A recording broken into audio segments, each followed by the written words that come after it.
The only people that are mad about this raid in Elabelle, Georgia at the Hyundai mega site are probably people that don't pay taxes. Those of you harassing me over this whole raid at the Hyundai plant don't realize how excruciatingly funny you are trying to harass me. Okay, for one, I got signed up to go to a Mormon baptism. I got signed up to sponsor an LGBTQ parade in Atlanta. I got asked to sign up for life insurance. I got signed up for an anti-racism course. And, you know, it was really sad that the way y'all make your living is getting paid by Craigslist to harass people. A bunch of basement dwellers. Well, most of y'all don't even live in this state because I have your location and the situation is being monitored.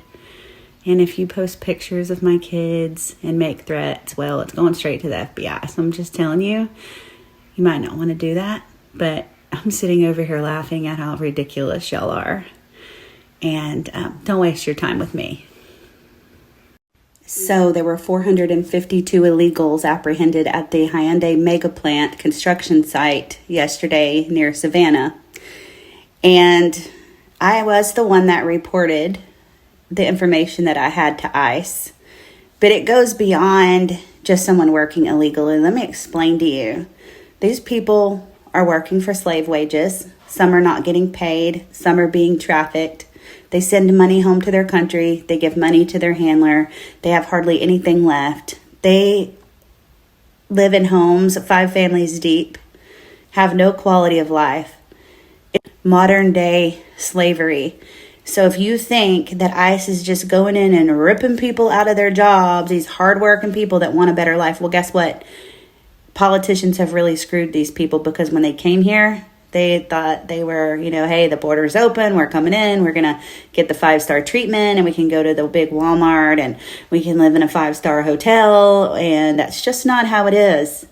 It's very bad conditions, very inhumane, and the Biden administration started a humanitarian crisis.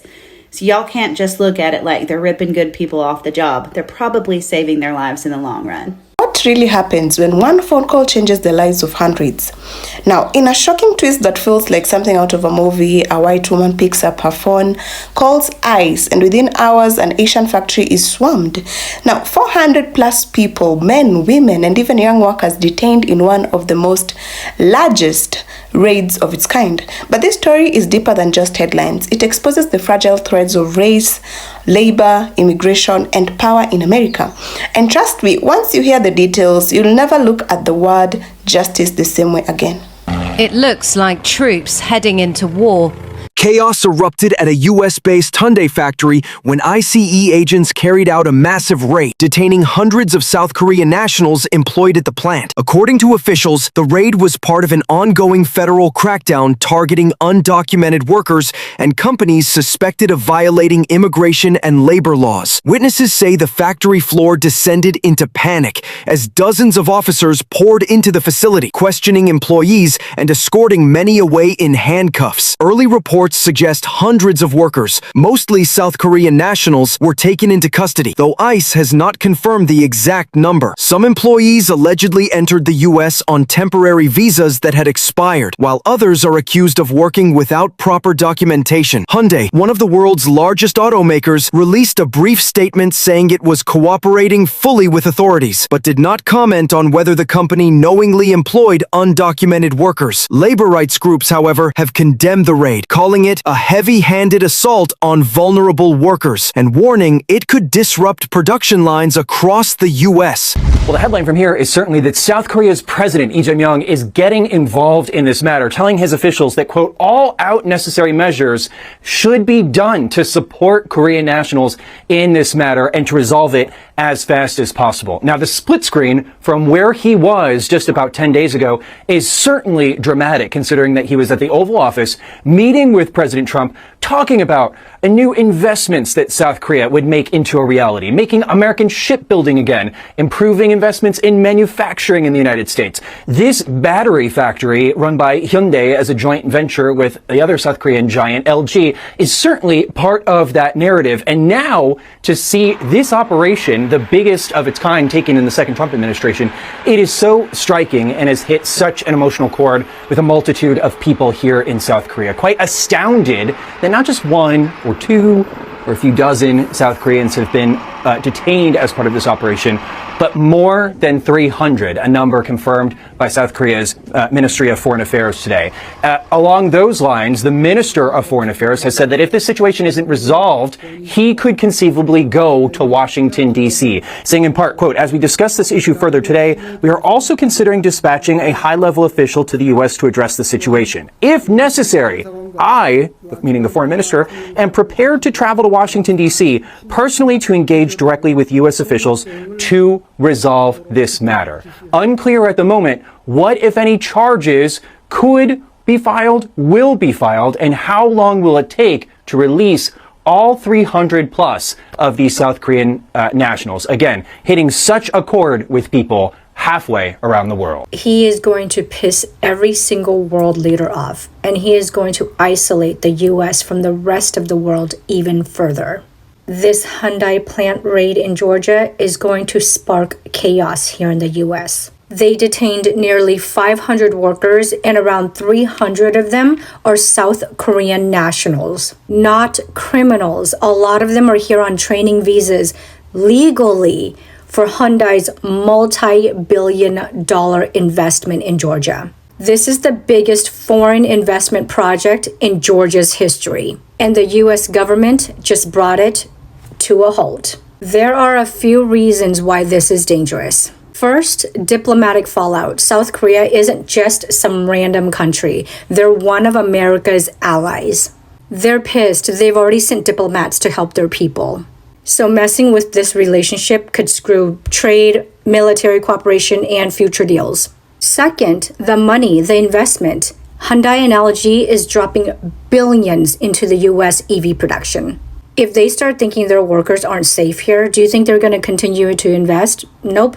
They'll take their project elsewhere. Communities in Georgia is going to lose out big time. And third, trust in the system. Some people are here legally. If having the right visas doesn't protect you from being dragged off in a raid, what does it say to America's credibility? Who's going to want to come here for work or business? Just remember, this is Trump's America. These raids aren't about criminals. They're about rounding up anyone who isn't white. And if they can sweep up people who are here legally, what's going to stop them from sweeping up anyone they want? Just ask yourself, is this how you make America strong, or is this how you tear it apart from the inside? Here's how Korea is reacting to the ICE raids at the Hyundai battery plant in Georgia. We need construction to cease immediately. And this raid is the largest single-site operation that DHS has conducted in history. Of the over 450 people arrested right now, around 300 of them are Korean nationals. And this has come as quite a shock to South Korea right now because Koreans are usually not the target of ICE raids.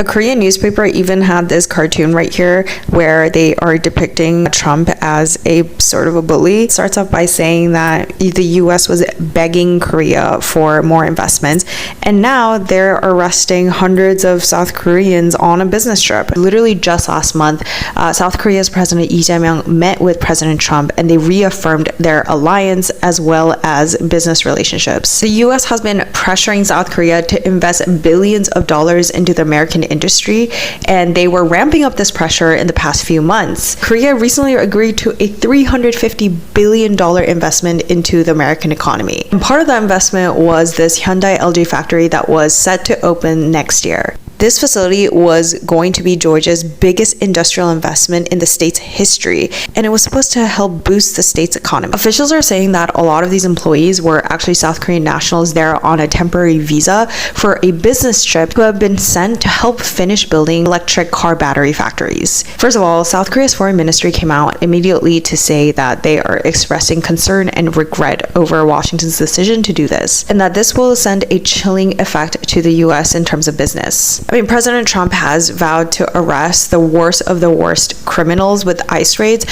So I think Korea is shocked that this happened at one of their biggest factories in the US. I mean, the US is coming out and saying that they did this raid because they think the employees are there illegally or have overstayed their visas. And investigations are still currently ongoing. Now, LG is ordering all of its employees that are on business trips in the US to immediately return to Korea, and they're going to reconsider sending anyone else on business trips to the US right now.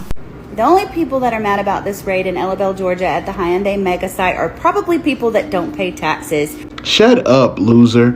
When you think MAGA can't be any dumber, they up it. They up the ante every time. LG and Hyundai are Korean companies, correct? You can correct me in the comment section, but I'm pretty sure they're both South Korean companies, right?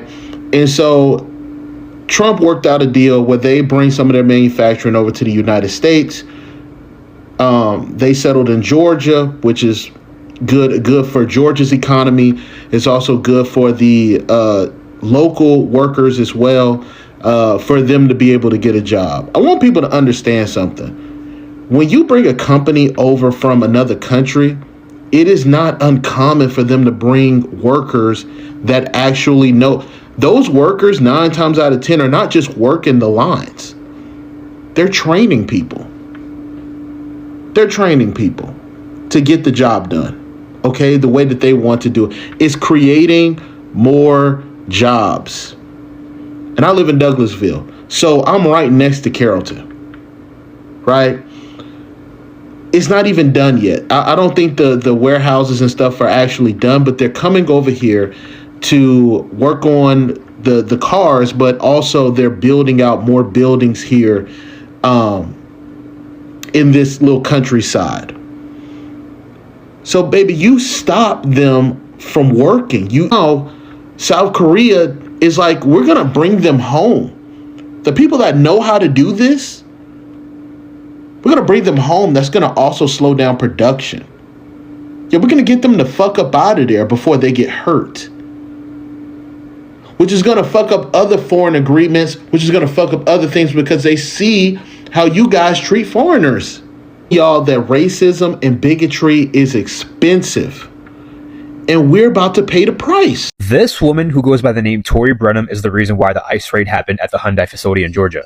Now, if you don't know who this woman is, she is running for Georgia's 12th congressional district as a Republican. And there is a huge Rolling Stone article confirming that it was indeed her. In this article, she talks about how she came in contact with a local Spanish-speaking union worker who had access to the site. And it was through this informant, Tori Brenham heard rumors that they were using undocumented labor on this facility. And she also heard rumors that 3 workers got unalived during construction. So Tori over here blew the whistle on the Hyundai facility over a rumor. And what's really crazy is that she is proud of what she did, because she is quoted by saying, "This is what I voted for, to get rid of a lot of illegals. And what I voted for is happening." But the problem is not everyone who was detained was undocumented. For example, 2 people who were detained were engineers from South Korea. And they came to the US to briefly advise on the work. Some had even visa waivers and were prohibited from working. And we had some people who overstayed their visas. But there was definitely no mass influx of illegal workers in there. Now, I'm very curious to see how this is going to affect people voting for her for this 12th congressional district. Will it hurt her or will it help her chances? But it is definitely a risky move having an ICE raid on a huge facility like Hyundai in Georgia. Because Georgia got the biggest investment from any country ever. This has been a multi-month criminal investigation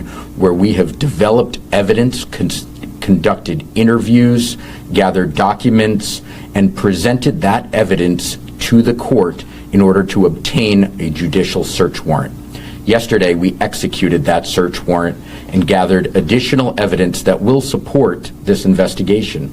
There are no criminal charges being announced today, but this is an ongoing matter. While we were on the premises, we did encounter many hundreds of individuals. Of those, as I previously mentioned, 475 were illegally present in the United States or in violation of their presence in the United States, working unlawfully, who have entered through a variety of different means into the United States, some that illegally crossed the border into the United States, some that came in through visa waiver and were prohibited from working, some that had visas and overstayed their visas. And each individual was questioned on their status, their documents were checked, their backgrounds were checked, and ultimately through coordination of our experts and attorneys in the background, those that were found to be illegally present were then detained and turned over to ICE enforcement and removal operations custody. But this is all in furtherance of the ongoing investigation where we are looking at employment practices. We made seizures yesterday as part of that to gather additional evidence and conducted interviews and are continuing this ongoing investigation. This is not just another raid. This is a chilling reminder of how quickly a single action born out of suspicion, bias, or even vengeance can turn into a tidal wave that sweeps hundreds of lives into chaos. Now, reports reveal that it all began with one phone call, an anonymous tip made by a white woman to Immigration and Custom Enforcement. And on the other end of that line, federal authorities acted fast, targeting a factory operated mostly by Asian immigrant workers. Now, when ICE descended on the building, the scene unfolded like something out of a high-stakes drama. Now, workers were lined up, documents were checked, and even vans waiting to haul people away.